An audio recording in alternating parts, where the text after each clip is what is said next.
What's up, everybody? I'm HoopsandHipHop, and as you can see, I brought in a guest. This is my good old cousin Bridger. You might have seen him from some other videos. And we are here today, and I've brought Bridger in today because we are going to be discussing the two trailers for Ultra Sun and Moon that we got over the past day or so. We got two of them, and it's what everyone's talking about. And when it comes to doing videos on new games, for me personally, I'm like, do I do a video? Do I not do a video every time news comes out? Because some news is more important than other pieces of news. Like, some news is bigger, but this piece of news in particular, it's like, we gotta talk about it. I gotta give my opinion, gotta let you guys know. And so that's exactly what we're gonna do. I brought in Bridger so we can actually have a discussion, so we can bounce our thoughts and our ideas off each other. And we definitely want to know what you guys think about all this, so definitely leave your thoughts and your ideas in the comments below. Without further ado, shall we start? Yes, let's do it. Get into it. Let's do it. Okay, so the first thing we are going to look at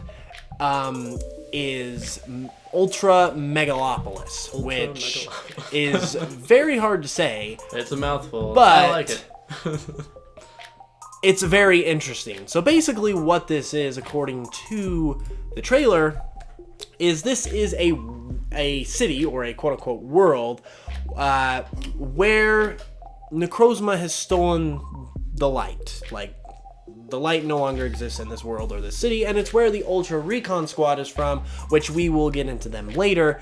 But what were your first thoughts and impressions on Ultragalopolis? The art is really cool. I think it's one of the best pieces of official art we've ever gotten in a Pokemon game, and if Pokemon Switch looks anything like this, yeah, for real, really cool. Like, it's a great indicator for what Pokemon Switch could be. Like, just like the scope and the cinematics of the two trailers are bode very well for Pokemon Switch in the future.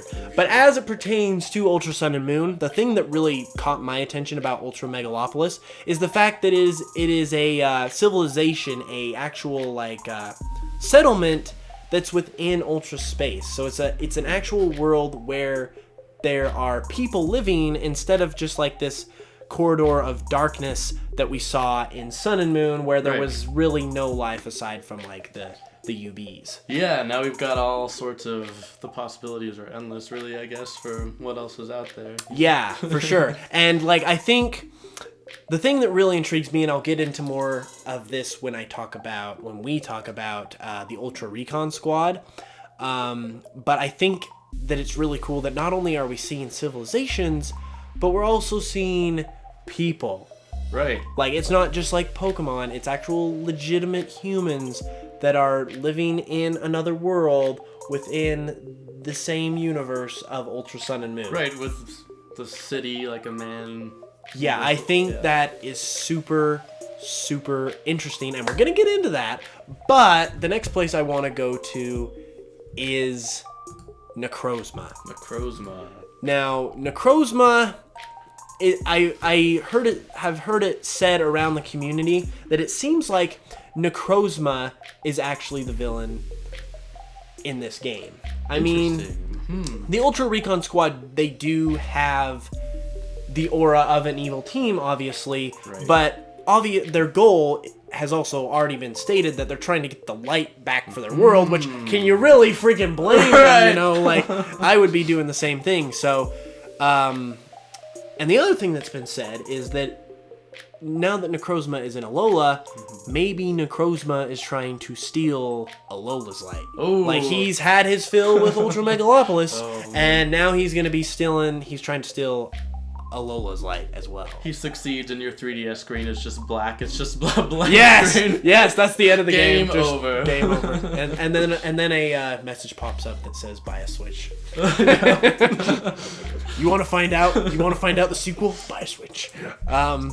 But yeah, so I find that really interesting. I mean, obviously we'll see once the game comes out, but I think that is a super interesting dynamic.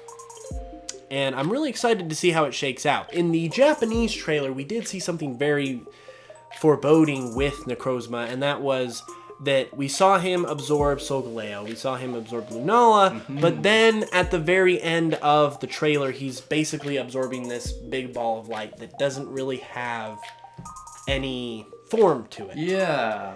And people have been speculating because if you look at the box art on Ultra Sun and Moon, if you put them together, they form a star in the middle, and this star has like eyes. So is this going to be a new Ultra Beast? Is it going to be a new legendary Pokemon?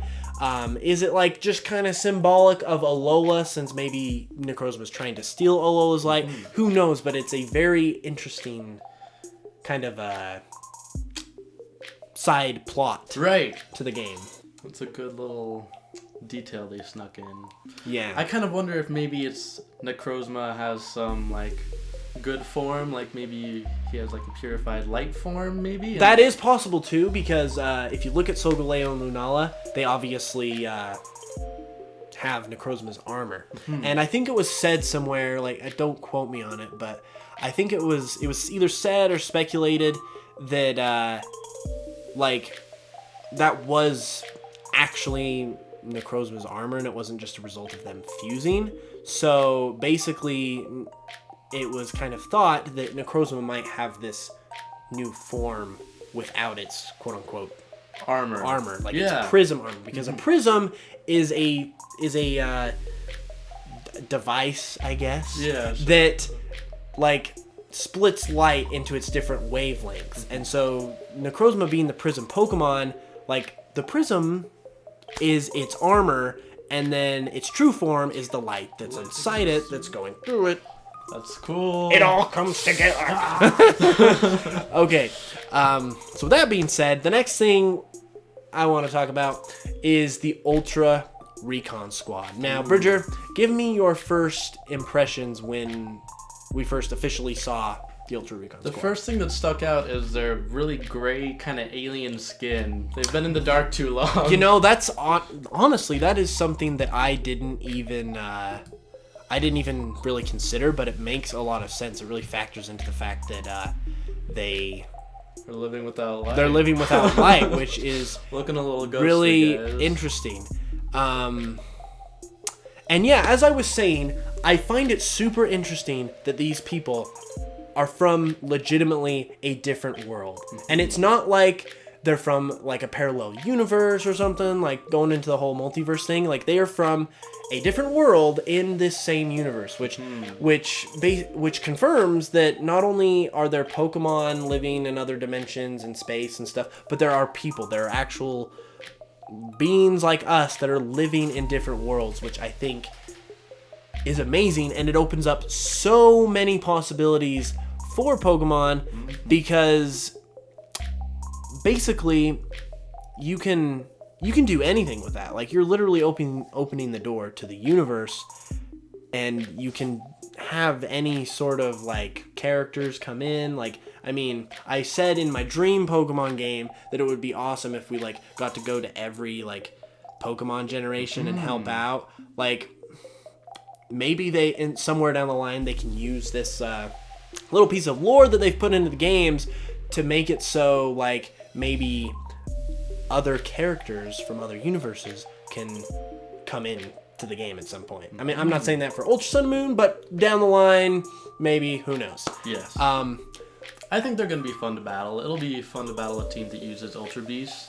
Yeah, the Ultra Beasts are fun to fight. Yeah, that is the other thing I was going to bring up, is that they're actually using Ultra Beasts as their Pokemon. And so I thought it would be really interesting if maybe as we go to Ultragalopolis and we talk to them more, that we can learn what it's like to be a human or even a quote-unquote Pokemon trainer in this world where the Ultra Beasts are. Like, how does being a trainer where you're training Ultra Beasts compare to like being a regular Pokemon trainer? I think it would be cool to find out how that is different. Yeah.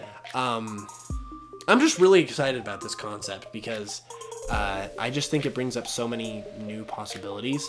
And the dynamic is going to be really interesting with the Ultra Recon Squad and also the Ether Foundation and Team Skull. Yeah. Because even though I said they might not be evil, they're obviously being branded as the new evil team. And so there really isn't enough room for 3 evil teams. So something's got to give. And I think it's going to be really interesting to see what is going to happen. Because the Ether Foundation doesn't seem like they're going to be evil. the clips we saw of Lucamine seems like she's taking on a different role in this game because you see her and she's like dying. She's like, help me. But it seems like the Ether Foundation is definitely going to be taking a different role. We haven't seen any of Team Skull besides the one little clip of Guzma in the Japanese trailer. So, I mean, I honestly don't know where it's going to be taken. What do you think? I have no idea either. I wish I could read Japanese and then I could understand. Right, yeah. Saying. You know? I don't know. I heard, I was just watching a video from M&J TV, and he said it roughly translated to what he was saying was like, we've got to keep the enemy alive so we can stay alive, or something like that, which is really cryptic. Mysterious. And speaking of cryptic, the story is obviously very dark. Like, this is easily going to be the darkest story we've seen in Pokemon, which is awesome. But it also has the chance to be maybe one of the best stories in Pokemon, which is really, really cool. Moving on, because I don't want this video to run too long, we've got, obviously, the new Ultra Beast UB adhesive. And personally, I think this Ultra Beast is probably my favorite of the Ultra Beasts we've seen so far. Maybe we'll see more, who knows. But this one is definitely my favorite just because it looks cute, but it also looks super mischievous and like it could rip your face off at any time. Oh yeah, it's got like a really creepy kind of alien. Yeah, and I just barely noticed this, but its eyes are ocarinas of time.